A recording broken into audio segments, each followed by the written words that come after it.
ఎవరికైనా పని పాట లేకపోతే ఏం చేస్తారు? మేమైతే చార్మినార్ పోతాం.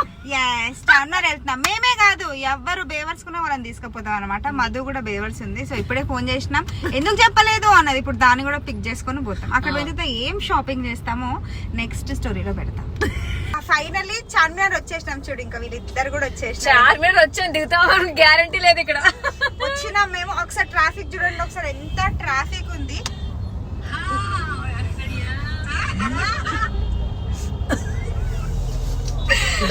ట్రాఫిక్ మా డ్రైవర్ చూడు ఎంత సుకూరుగా ఉందో. మా డ్రైవర్ ని వదిలేసి మేము దిగుదాం అనుకుంటున్నాం. సుకూన్ అంటే రిలాక్స్ గా ఉంది. మా డ్రైవర్ రిలాక్స్ గా ఉంది. మేమే దిగాలి ఎక్కడైనా, ఎందుకంటే ఫుల్ కలర్ఫుల్ ఉంది రంజాన్ అంటే. Bye friends.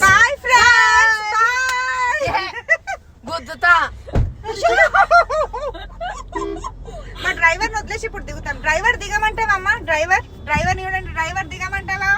ఇక్కడ కింద నుంచి కాలుతుంది. కింద నుంచి కాలుతుంది. ఈ ట్రాఫిక్ ఏంట్రా బాబు. డ్రైవర్ ఫ్రస్ట్రేషన్ చూసిన తర్వాత మేము సైలెంట్ గా కూర్చోవాలనుకుంటాం. మాధురి దిగిపోయింది. మీరు దిగకండి, కూర్చోండి. దిగిపోయింది. మేమందరం ఇక్కడే ఉన్నాం ఇంకా ట్రాఫిక్ లో. అయ్యా దిగిపోయింది చూడు. అసలు ఎందుకు దిగావు? వీడియో అసలు ఎందుకు దిగావు? ఎందుకు క్లియర్ చేద్దామని ట్రాఫిక్. ఇది దిగడం వల్ల ఇంకెక్కువైంది. ఎవరు వచ్చిర్రా అని చూడనికి సగం మంది ఆగిర్రు. అసలు ఎందుకు దిగింది, ఎందుకు ఎక్కింది? ఏదో పెద్దగా షాపింగ్ చేద్దామని దిగింది. పార్కింగ్ దొరికింది. వచ్చాడు ఆ మహానుభావుడు. దేవుడు లాగా ఈ అబ్బాయి వచ్చాడు. దేవుడు ఏడాది ఈడే ఉన్నాడు. ఈ చార్మినార్ లో పార్కింగ్ ఇచ్చిన వాడే దేవుడు ఇప్పుడు మనకి. ఇగో దేవుడిని చూడండి, ఇగో ఆయనే దేవుడు. పార్కింగ్ ఇస్తున్నాడు.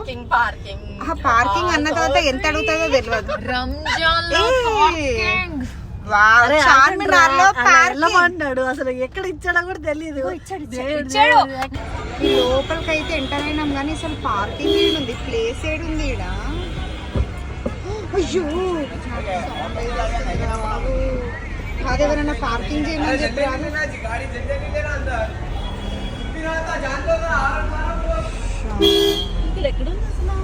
అర్థం కావట్లేదు ఎక్కడుందో. అక్కడ ఇక్కడ మనుషులు. పద జరగరు.